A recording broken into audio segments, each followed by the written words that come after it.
You, Vice President of Investor Relations. Joining me are Spencer Skates, CEO and co-founder of Amplitude, and Hoang Vuong, the company's Chief Financial Officer. During today's call, management will make forward-looking statements, including statements regarding our financial outlook for the first quarter and full year 2023, the expected performance of our products, our expected quarterly and long-term growth, investments, and our overall future prospects. These forward-looking statements are based on current information, assumptions, and expectations and are subject to risks and uncertainties, some of which are beyond our control, that could cause actual results to differ materially from those described in these statements.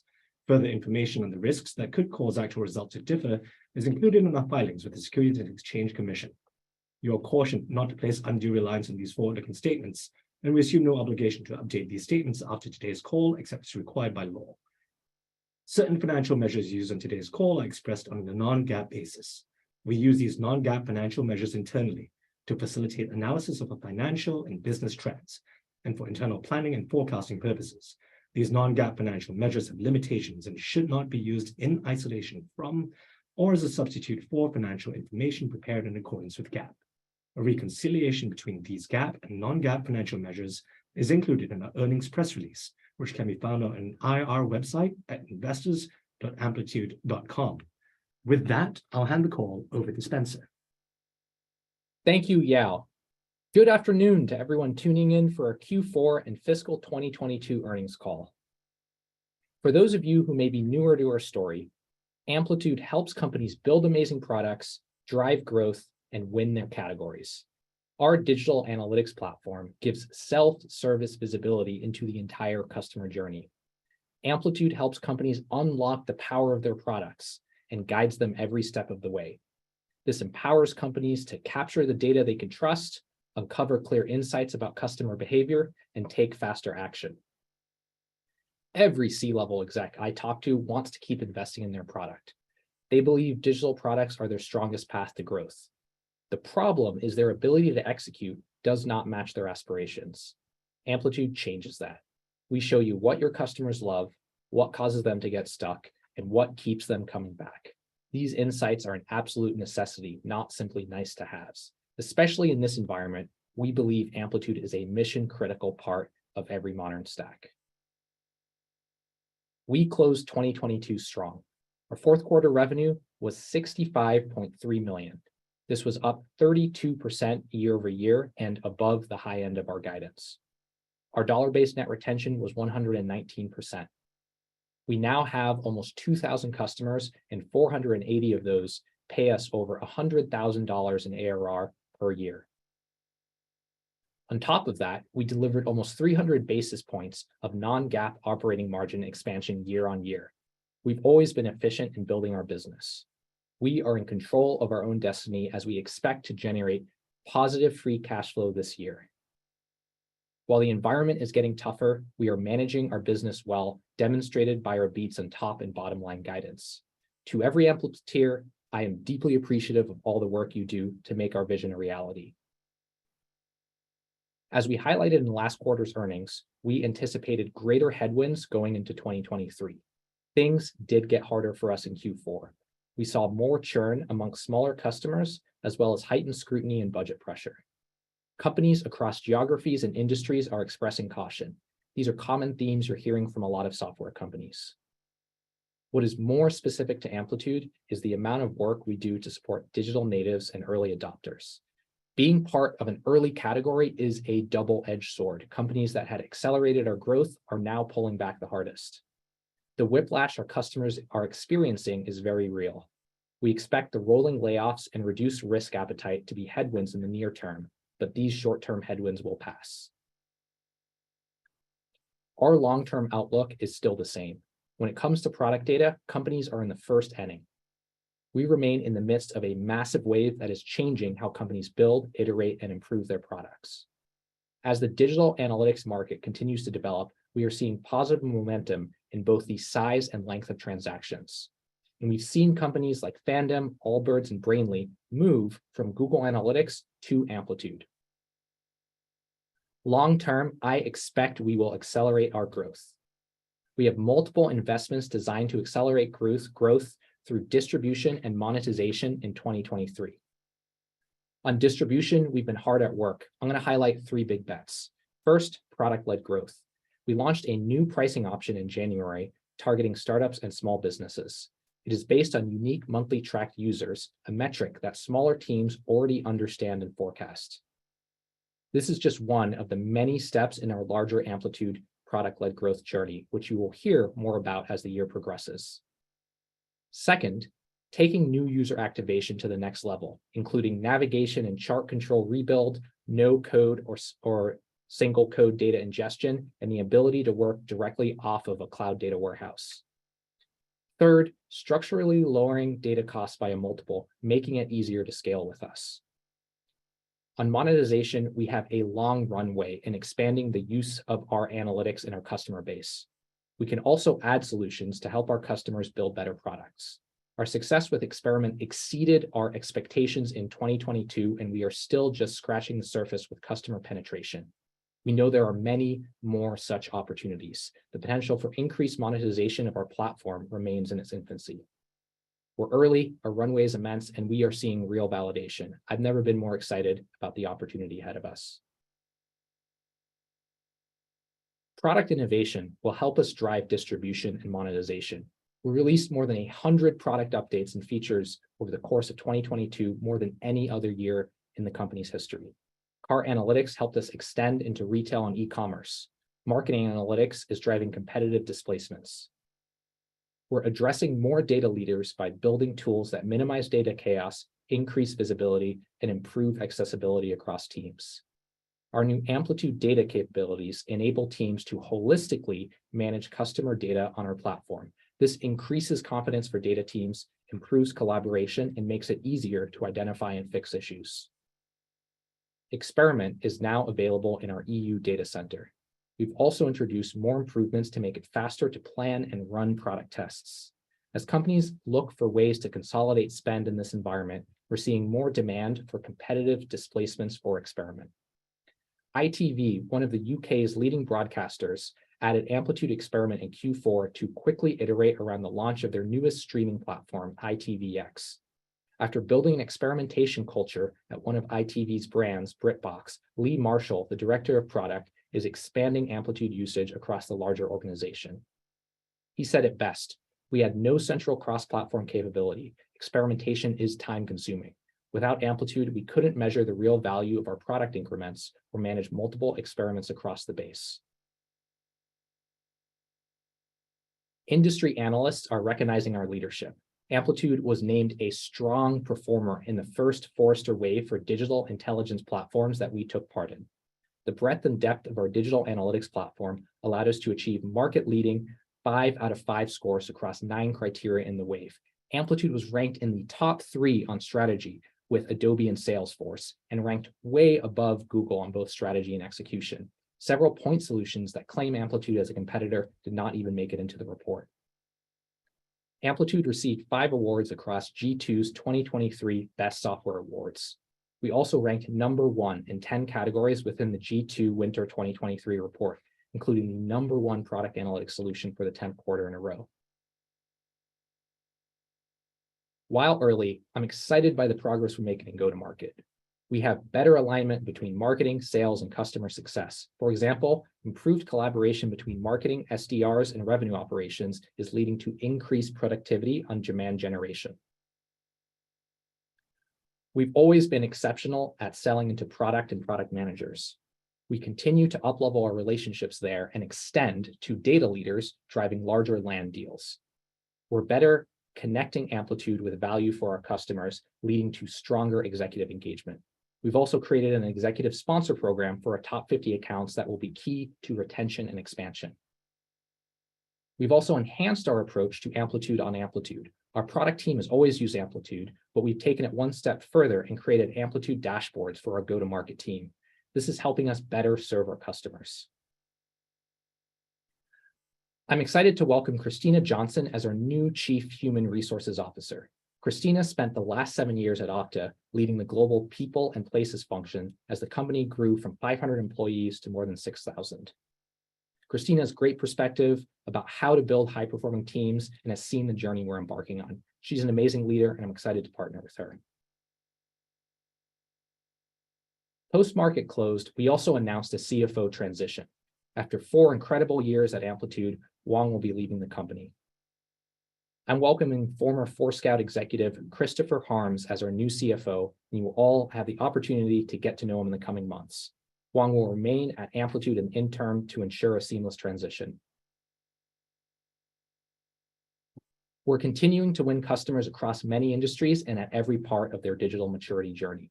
Some big new customers in Q4 include Fandom, Philip Morris, Malwarebytes, Black Rifle Coffee, and Standard Chartered. We also had notable customer expansions in Q4, including Fox Broadcasting, NTT Docomo, Syngenta, Gusto, and Com. One win I'm really excited about this quarter is Fandom, the world's largest fan platform. Reaching more than 350 million unique visitors per month and hosting more than 250,000 wikis, Fandom is the #1 source for information on pop culture, gaming, TV, and film. Fandom's decision was driven by the forced migration of Google Analytics. Their director of business intelligence and site analytics led the evaluation in this highly competitive deal against legacy and point solutions. Ultimately, Amplitude was selected due to 3 key reasons. First, our seamless integration of product and marketing analytics, which was perfect for Fandom's varied advertising, content, and editorial needs. Second, our self-serve value proposition, where we were the natural solution for technical and non-technical teams. Third, our pace of innovation and scalability. Fandom is a media brand aggressively growing their data volume across GameSpot, Metacritic, and many other destinations, making Amplitude the right future-proof solution. Fandom will use Amplitude to drive impact for one of their key business metrics, tying content changes to revenue. This will include taking a deeper look at video content, what users are engaging with the most, and how product changes impact that behavior. Publishing and editorial teams will also use Amplitude as a centralized source of truth for their site data. I'm really excited that we get to play a part in their transformation and growth. Allbirds, which makes a popular sustainable shoe and clothing line, started working with us in Q4. After deciding to move off of Google Analytics, Allbirds kicked off a search for a new digital analytics platform. Amplitude stood out as a superior solution because of our experience both with e-commerce and international business use cases. Now, Allbirds will be able to dive into what triggers lead to repeat shoppers globally. They'll be able to understand user behavior on their catalog of websites and pull insights across multiple geographies at once. They plan to use Amplitude Analytics across product, analytics, data engineering, marketing, growth, and information security teams to build a comprehensive view of their users. This will set them up to increase conversion and customer lifetime value. We're focused on expanding beyond digital natives. While early, we're showing good progress here with a Q4 expansion with one of the largest media companies in the world. Before Amplitude, as product and data team used to meet once a week, the product team would come to that meeting with a list of questions, and the data team would spend the next week digging through data in Adobe to get answers. The following week, the data team would come to the meeting with answers, and the cycle would continue. After adopting Amplitude, the time it took to answer those questions went from a week to seconds. This helped its team move so much faster. Its product team can now run experiments independently, and the number of requests its data team receives has decreased by 50%, meaning it can spend more time on higher impact work. I remain very optimistic about the future of our category and Amplitude's continued role as a leader in digital analytics. As I've said before, I view this time as a great opportunity for us to make bold bets and strengthen our market position. I'm confident in our ability to consistently innovate and provide value for our customers throughout this macroeconomic environment and beyond. Persistence trumps everything else, and I believe we will come out of this cycle stronger. By raising the bar for execution and investing in our product for the long term, we are well positioned to drive durable growth in a category where the opportunity is just beginning to unfold. Thank you for your interest in Amplitude. I'd now like to turn it over to Wang to walk through the financial results. Thanks, Spencer. Good afternoon, everyone. Fourth quarter revenue was $65.3 million, up 32% year over year.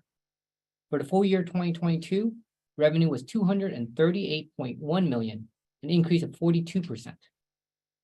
Customer count was up 25% year over year to 1,994. Dollar-based net retention was 119%. We have 480 customers with ARR over 100,000, up 25% year over year, and representing about 75% of total revenue, and 30 customers above $1 million in ARR. Here's some color on Q4 results. New bookings were fairly balanced between land and expand.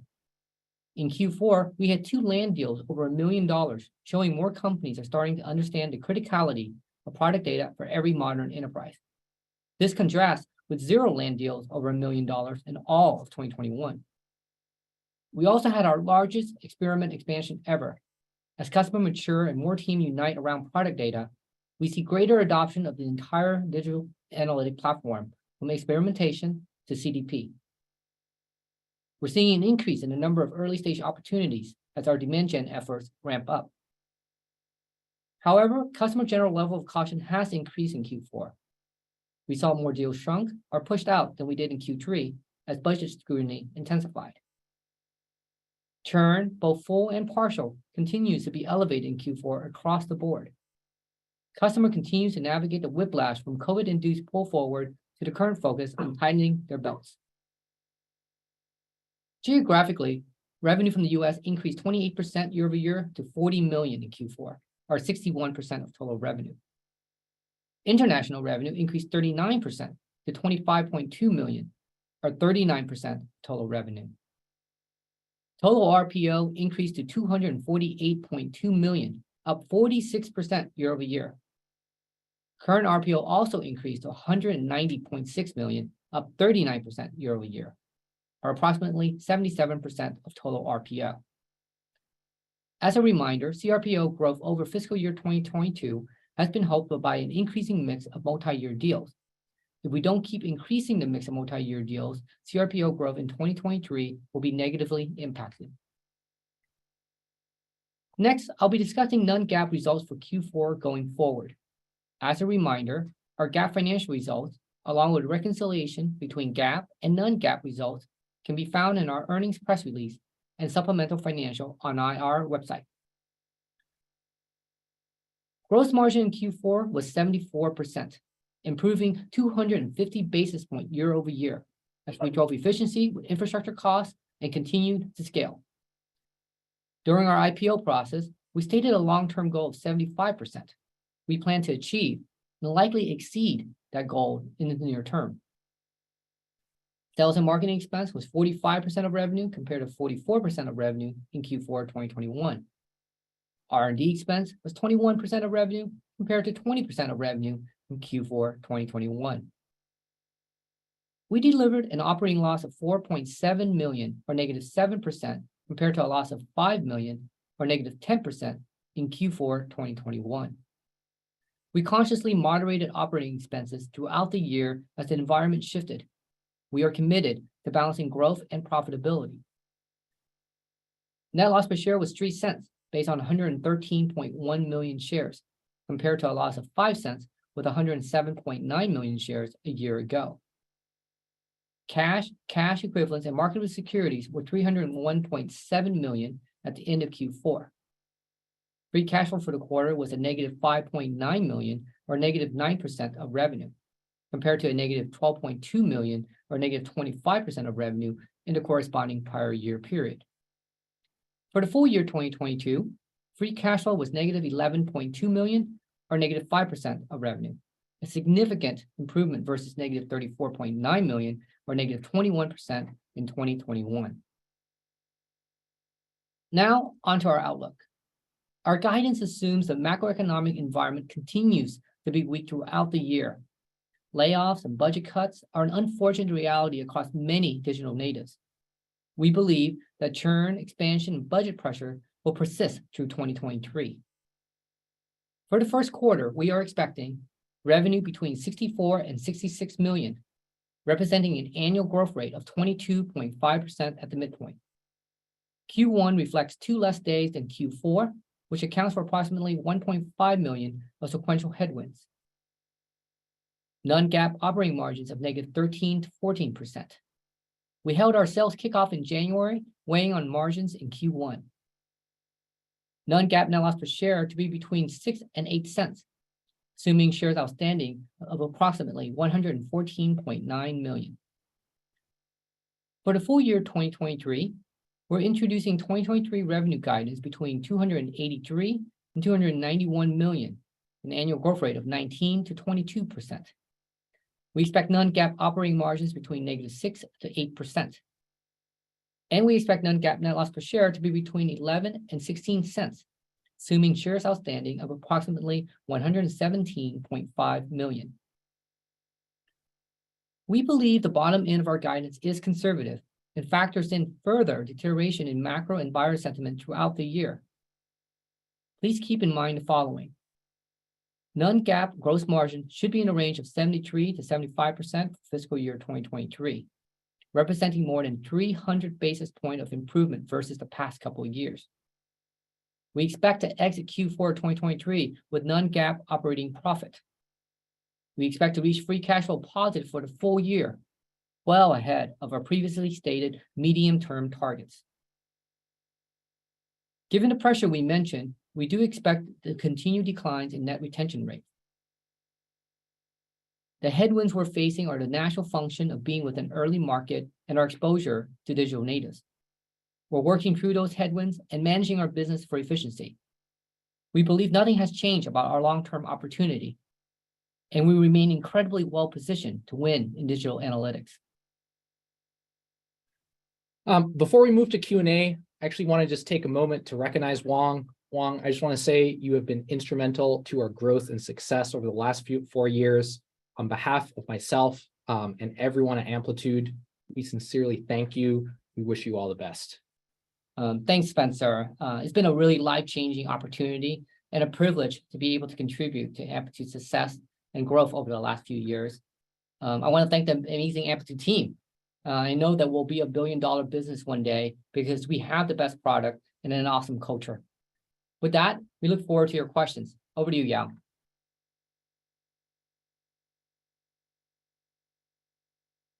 Great. Please unmute your mic and turn on the video when called upon. Our first question comes from Koji Ikeda at Bank of America, followed by Arjun Bhatia. Koji, you're up. Hey, Spencer. Hey, Hoang. Thanks for taking the questions. Super appreciate it. Wanted to kind of dig into the guidance just a little bit more here. You know, looking at the guidance for 2023, the midpoint about 20.5% growth, you know, balanced against quarterly billings of 26.5, showing 12-month billings 32%, and then that current RPO of 39%. So really quite a range of growth rates, you know, reported versus the guide, and just trying to help reconcile kind of the billings performance, RPO performance against that revenue guide. You know, appreciate all the color on the macro net revenue retention, but just curious, you know, anything else specific to call out, maybe from a renewal perspective or vertical perspective, you know, that we should be aware about that you guys are considering in that guidance? Yeah, so Koji, let me start with that. I think that, first of all, like we said in the prepared remarks, we're kind of assuming that the environment that we saw, you know, kind of in Q3 and even some deterioration in Q4 kind of can persist throughout the year. And so we want to make sure that we come out with guidance that, you know, to kick off the year that we feel very comfortable with. As far as the growth numbers you're talking about with billings and stuff like that, those are obviously all right. Just a couple reminders. Number one is on the CRPO. A lot of that growth is driven by the multi-year. Our billing can fluctuate. You see kind of like when you look at quarters and over quarters and year over year, they kind of change quite a bit. And it really depends on kind of when we're doing the billing for the linearity of the bookings. And so for instance, we had a really strong Q3 in the land quarter, and that strong Q3, they actually didn't get billed until Q4. And so you kind of have to factor those in when you look at CRPO and billing. And once again, we point people to look at the sequential quarter-over-quarter revenue growth as being probably the best indicator. Got it. And then just broadly, you know, question for Spencer or you, Hoang. Thinking about the current sales capacity and pipeline coverage to reach the 2023 growth targets, you know, how should we be thinking about that right now? And then how should we be thinking about hiring, you know, for sales capacity this year, and then broadly hiring within the rest of the organization? Thanks, guys. For sure. So first, we're set up from a sales capacity for the targets that we've outlined for 2023. I think Thomas and a lot of the leadership he's brought in has done a great job in setting up ourselves up for success to hit the targets that we do see this year. At the same time, we're also obviously very thoughtful about managing the cost side of the business.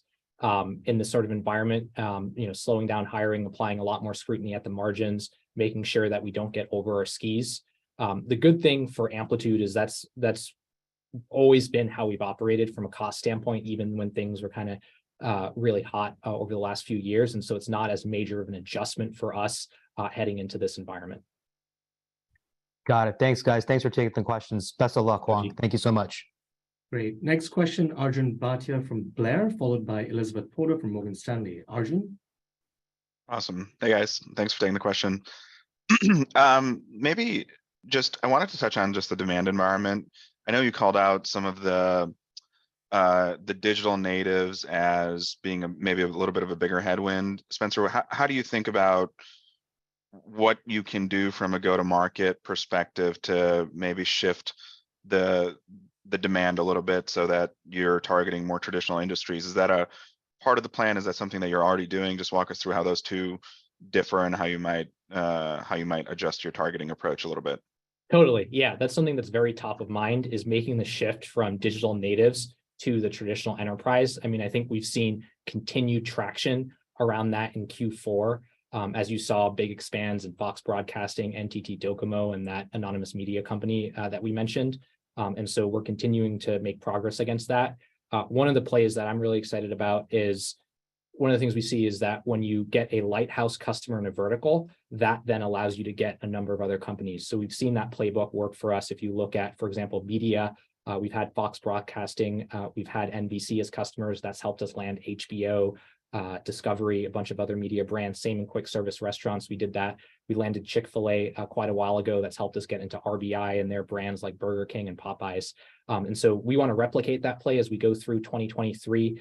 One area I'm excited about is retail. We launched a number of e-commerce and cart analysis features as we went through last year. And so standardizing that playbook and then going after some of the lighthouse folks in that vertical to expand into others. And so I think we're seeing continued progress in the need for digital analytics and broadening outside of digital natives to the traditional enterprise. But again, we're early in that transition.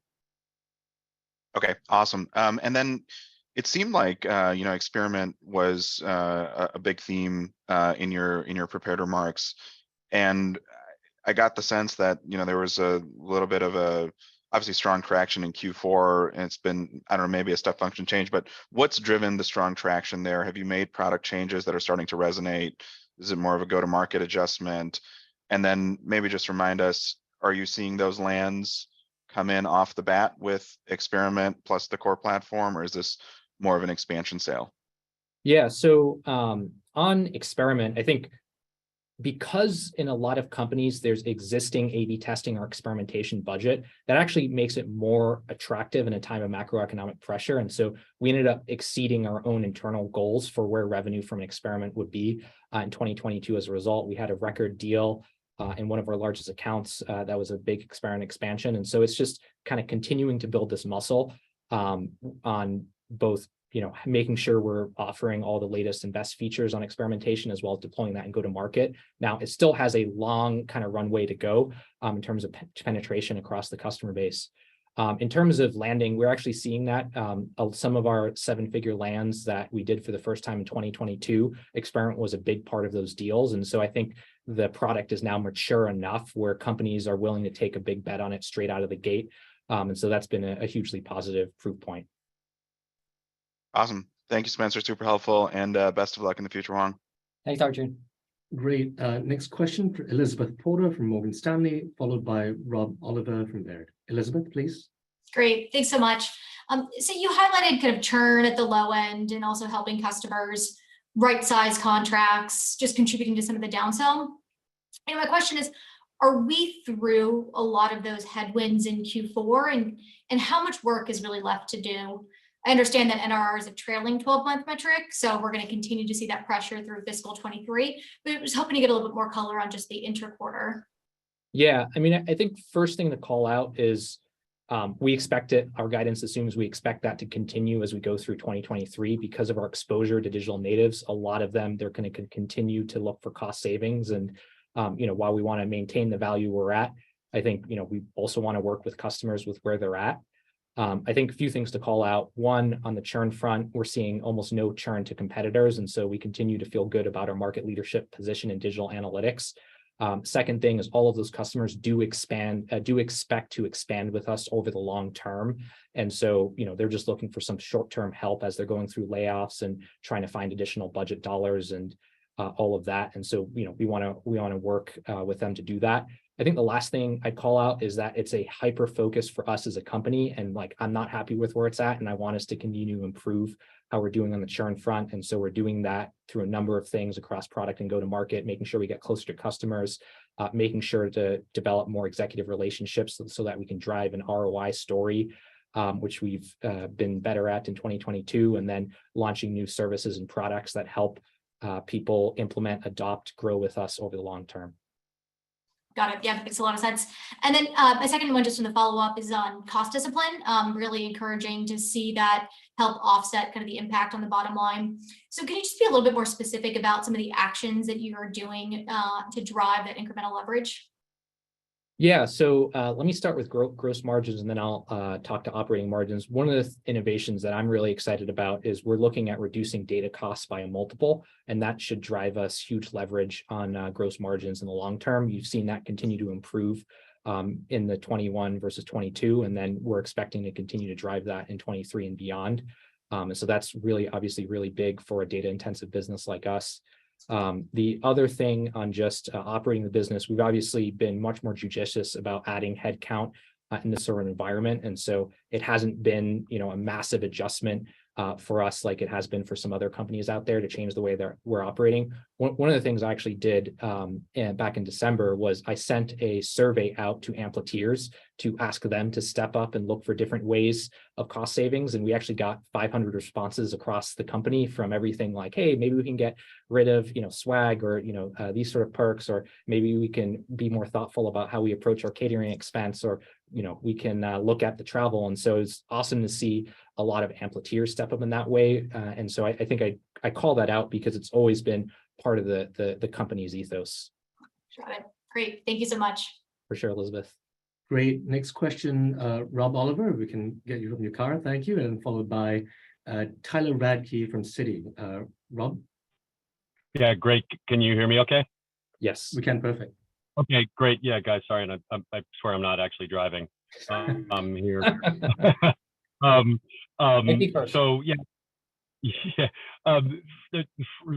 First of all, Huang, thanks for everything. It's been great working with you. First question's for you, just on the product-led growth model.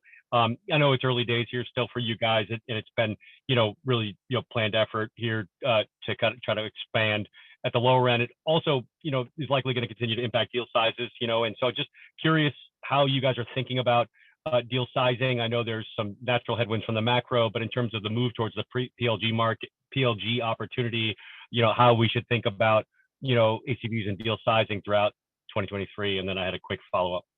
Let me actually take the first part of that one, and I can let Huang fill in with the color. So we don't expect revenue impact from the switch to MTU pricing. And that's because that's specifically a motion targeted at the lower end of the market. And so that's all about increasing distribution. So making it easier both for startups and traditional enterprises to find new paths onto Amplitude. And so, again, we don't expect, revenue impact in 2023. I think the goal is to make it easier for companies to come on to Amplitude. When we first talk to a lot of startups and tell them, hey, we're an event-based pricing model, their first question back to us is, what's an event? And so, whereas something like how many monthly users you have is something that they're able to estimate a lot better and forecast, and also ties better to value. So they see, hey, when we grow as a business, we'll also grow our contract with Amplitude. That makes a ton of sense. And so, again, that's purely focused on the distribution angle versus, any sort of immediate monetization impacts. Yeah, Rob, I mean, I think Spencer said it too in his prepared remark. I think our first primary goal is just really increase distribution. And that comes from obviously getting more customer at the low end, which we weren't even really servicing before. You either had to go free or really up to kind of like really higher paid price. And so we really want to go after that. But we're also seeing really good traction. And we saw this in 2022 in terms of going after companies that already had large digital footprint. right? And those guys, because they have a large digital footprint, and now they're like, oh, you guys are a known commodity, you guys are products great. We were doing this in-house. We got to look for more efficiency. We got to look for better ROI. Like, hey, let's look at you guys. Or they're out in Google Analytics and they're looking at product analytics. And so you're seeing some customers who already have a huge digital footprint and are coming over to us. And that's indicated by the fact that we had 2 land deals of, over $1 million in Q4. Like we didn't have any in 2021. So if you look at it from an ASP standpoint, we're probably going to have like both ends of the spectrum. We're going to have some really large deals, and then we're going to get a lot more from the low end. But in the net, we're going to have more distribution, which is fantastic. Yeah, it's all about making sure we're set up to continue to improve our position as a market leader in digital analytics. Got it. Okay. Yep. That makes a lot of sense. Appreciate it, guys. And then my follow-up, Spencer, is, for you. So Tiffin Kwan has been in her seat now for, I think, 3 months. And, I know earlier you got a question and you talked a little bit in your prepared remarks about, diversification away from, kind of tech companies and stuff like that. Just curious if, just how you might call out maybe some of her early initiatives on the marketing side, anything that stood out to you, anything we might expect this year, whether it be reaching out towards new verticals and markets, stuff like that. Thank you. Yeah, Tiffin's been awesome in the first few months she's been here. I think the thing I called out was specifically increased collaboration. I think pipeline generation hadn't been a whole company-wide effort. And so I think she did a great job of driving that, getting account executives, SDRs, partnerships, even folks on customer success to think about that in addition to marketing. We've actually seen that start to impact improved top of funnel for us as a business. And so while it's still very early, very excited about the work she's done there. Great. Thanks again, guys. Appreciate it. For sure. Thanks, Rob. Great. Next question, Tyler Radke from Citi, followed by Nick Altman from Scotia. Tyler? Hey, good afternoon, good evening. Good evening. Good to see you both, and Wong. All the best, and hopefully see you soon down the road.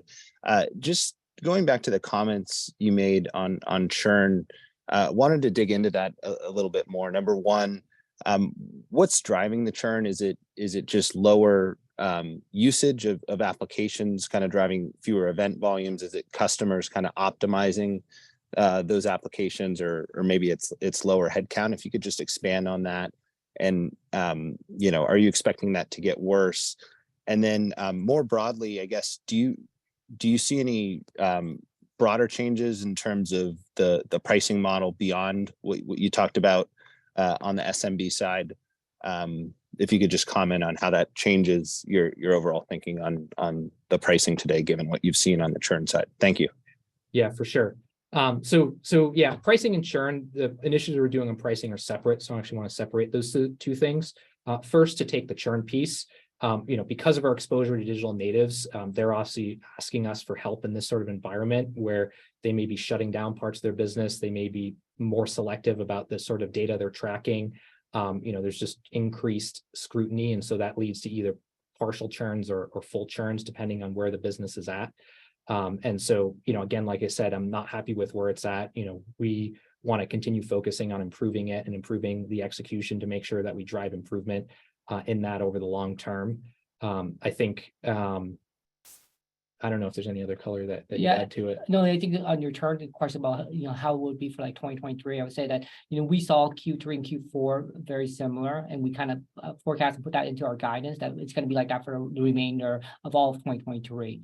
And so, and I think the other factor we're seeing in churn is that we see it actually coming, in all segments and all geographies, all verticals. And so part of that little bit to us is that there's definitely a big macro impact that's causing it to kind of come from those different, so many different areas.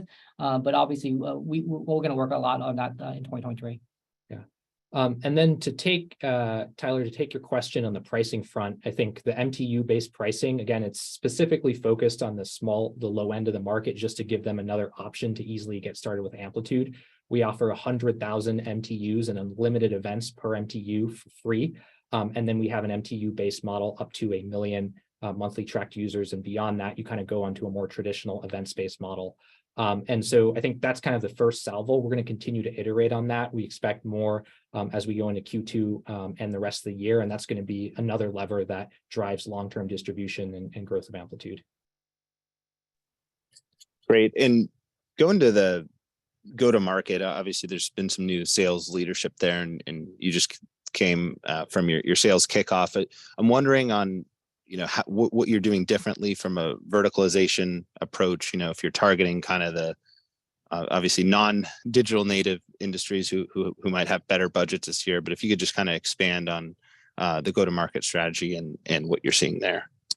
Yeah, I mean, a few different things. So the fact that so I already mentioned the lighthouse customer strategy where you start in one vertical, you win some of the big customers in that, and that helps you win the rest of the vertical. So we're continuing to do that. I think another big thing is the executive sponsorship with a lot of these companies. You really need to be able to speak to the value and show that you can teach them how to do digital analytics versus folks who are digital natives already are familiar with this sort of technology. And so that's another big part of it too. I'd say, what else would I say on the bridge? I think the Forrester Wave, that was a kind of great endorsement. A lot of traditional enterprises look to that for, what's the greatest and best in digital analytics. And so the fact that we got a top 3 score on the strategy front there was really exciting, even though that was the first time we were in that report. And so I think just on all fronts, the number one thing we hear from those traditional enterprises is, teach me how to do it. And so we want to make sure that we're evolving our go-to-market to meet them where they're at, kind of help them do the kind of baby steps to really understand, how do I use digital analytics? What does it mean for how I operate my product? How does that change how I'm used to building product before? And so we're evolving what we're doing in go-to-market to match that, whether it's sales, customer success, marketing, kind of the whole thing. Thanks so much. Thanks, Tyler. Great. Next question, Nick Altman from Scotia, followed by Claire from UBS. Hey guys, this is John Gomez on for Nick Altman. Thanks for taking my question. You guys talked about in the past how implementation length has maybe deterred customers from choosing Amplitude in the current climate. Can you give us an update as to whether that is still a headwind to new customer bookings? And if so, is there anything you guys are doing to provide a solution for quicker implementations? Totally. Yeah, no, appreciate the question, John. So absolutely remains a top focus for us in 2023. A bunch of the big bets that I highlighted on the distribution side in my prepared remarks spoke to this. So one of the things I'm really excited about is no code implementation or single line of code implementation for Amplitude. Engineering resources remains one of the major blockers to get up and running. So if you aren't able to secure those, how can you just get started and track it yourself if you're a product manager? So I'm really excited about that. Amplitude that's native to a cloud data warehouse is another big bet that we're in the process of getting out there this year, and that will also help. A lot of these enterprises already have this user behavioral data within a cloud data warehouse, whether that's Snowflake or BigQuery or some of the others. And so being able to work directly off of that data is another big way to provide a path to getting up and running quickly with Amplitude. And then, the other thing I'd call out on the go-to-market side is we just introduced premium services packages for the first time in Q4. And so that was great because that allows us to be much more hands-on with customers who need it versus kind of our more one-size-fits-all to the implementation process. So it remains a top priority for me in 2023 to continue to work on that and drive it down. Awesome, thanks. And earlier this year, you made some changes to a starter tier. Can you just talk about what the reception has been so far with customers, and maybe your level of confidence in converting some of those customers into paying customers? Yeah, so we're already seeing a number of the changes that we made on the MTU pricing front result in more upgrades to paid plans as well as more confidence in getting started with the free version. One of the blockers that we heard before is that, okay, it might be free to start up to 10 million events, but what happens when we get beyond that? I have no idea how your pricing scales. Whereas when you're in a monthly tracked user model, that's much more predictable. And so you're not worried about exactly how much data you're tracking. You have much better visibility into where your number of monthly users is going to be. So both in terms of just getting more people onto the free plan, that's been great, as well as, it's early, but we've seen conversions increase. Now, I do want to go back to what Wong said, which is that, again, this is really focused on distribution at the low end. So it's not like we expect it to make a material impact to revenues in 2023. It's really what will happen though is that as you just get more and more of the market on us as digital analytics, those accounts can grow in later years. I mean, the only thing I'll add to that too is that not only are we seeing an increase in conversion, but we're also seeing an increase in just a sign up for free. So you're actually just seeing that just all even the initial interest, which is actually really the bigger piece of for us. Great, thank you. Next question, Claire Gerdes from UBS, followed by Michael Turits from KeyBank. Claire, go ahead. Awesome, thanks. Well, Huang, congrats and best of luck.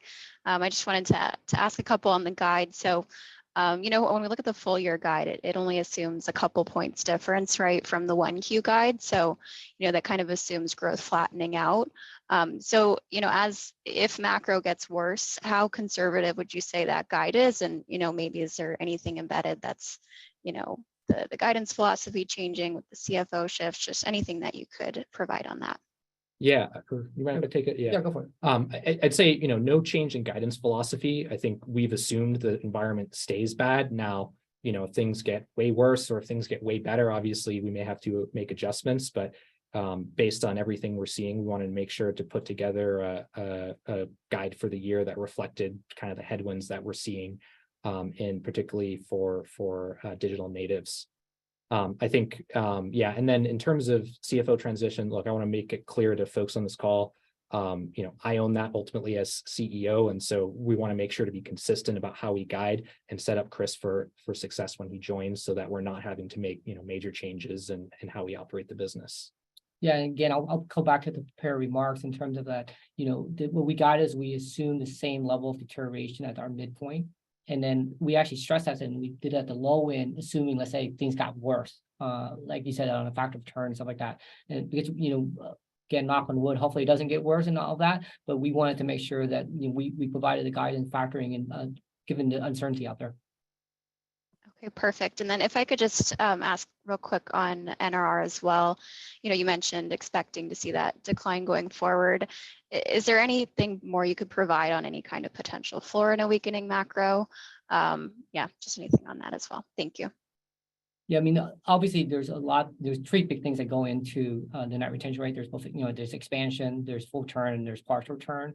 And I think that we're seeing that given some of the customers that we saw the biggest expansion in 2021, they're the one that's facing the biggest budget scrutiny and budget tightening. So we're actually seeing expansion still being like one of the largest factor in kind of pulling back of net retention rate. Full turn is still second, and then partial turn is the third. And so it kind of matters a little bit in terms of where the economy pans out and how much turn we actually continue to see over the next few quarters. I think, you know, obviously, typically, because most of customer contracts are 1 year or annual, we're going to need like 4 full quarters to kind of fully kind of lapse that. And then we'll have to see the second half in terms of what that looks like. But like I said, our guidance kind of assumed that it stays at the same level now, even in the second half. Perfect. Thank you. Great. Michael Turits. Hey guys. Thanks very much. And Huang, of course, good luck, and look forward to continuing to stay in touch. So Huang, for you, I think when you talked about headcount, you said that you've been judicious in the past, but it still was, you know, on higher growth in 22, it was still a pretty good expansion of OpEx. So can you talk about what some of the levers are that you're pulling in order to get the improvement in both operating and cash flow margins from a headcount perspective, as well as other cost savings? Yeah, so let me give a little bit more detail. We actually slowed down the headcount hiring as we kind of got more and more into the year. A big part of that was we were actually building for a much larger demand environment. And as we kind of saw the signal and sign that the demand environment was not there, we're like, wait a minute, we're going to get way ahead of our skis. And so I think because we were actually early into it in 2022, we actually were able to cut back on the hiring quite a bit. Now, in terms of the OpEx increase, then it's like, well, you know, why the OpEx increase year over year? The OpEx increase wasn't driven so much by headcount as much it was driven by, well, for instance, last year we went back and did our first Amplify. That was a pretty huge spend from a marketing standpoint. We're going to evaluate that when we look at it this year and go, hey, do we do something that big, or do we do something a lot smaller and make sure that it's more tailored geographically? I think that's one area we've identified. Another big piece that changes from kind of 22 versus 21 was it was also our first year of kind of coming back into the office.